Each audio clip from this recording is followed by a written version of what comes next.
Riddhi Bhaskar Phursange, ward क्रमांक 10, Borivali east. आणि मी इथे कामं केलेली आहेत, रस्त्याची कामं, आपली नाल्याची कामं, शौचालयाची कामं, असे बरेचसे आहे आमच्या इथं. स्लम एरिया माझ्या इथे आहे. स्लम एरियामध्ये सगळीकडे कुठे लादी टाकायचं असेल, कुठे कोबा बनवायचा असेल, आणि रस्ते जे आहेत, मी आमच्या इथे शांतीवनचा आहे, काँक्रिटीकरणचा तो रस्ता केलेला आहे.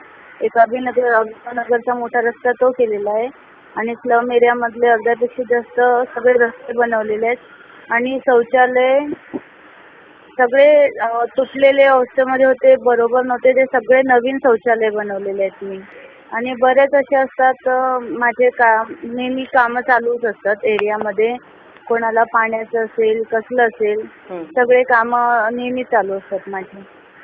याच्यामध्ये तर आता नवीन याच्यामध्ये तसे तर खूप असं ठेवलेलं नाही मी काम करायचं. तरी जिकडे मी पूर्ण अजून थोडे राहिलेले आहेत त्याच्यामध्ये रस्त्याचे आणि आपले जे हे असतात फुटपाथ असतात ते, आणि थोडेच शौचालय आहे ते करायचं आहे.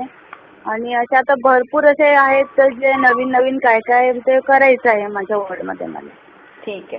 माझ्या स्मशानासाठी मी 3.25 करोडचा तिथे फंड घेतलेला आहे. हॅलो. हो. 3.25 कोटीचं, कारण तिथे 2 स्पायरल मशीन बसवल्यात आणि चिमणी बसवली नवीन, ते धूर जायला, आणि पूर्ण त्याचं सुशोभीकरण करण्याचं हे केलंय.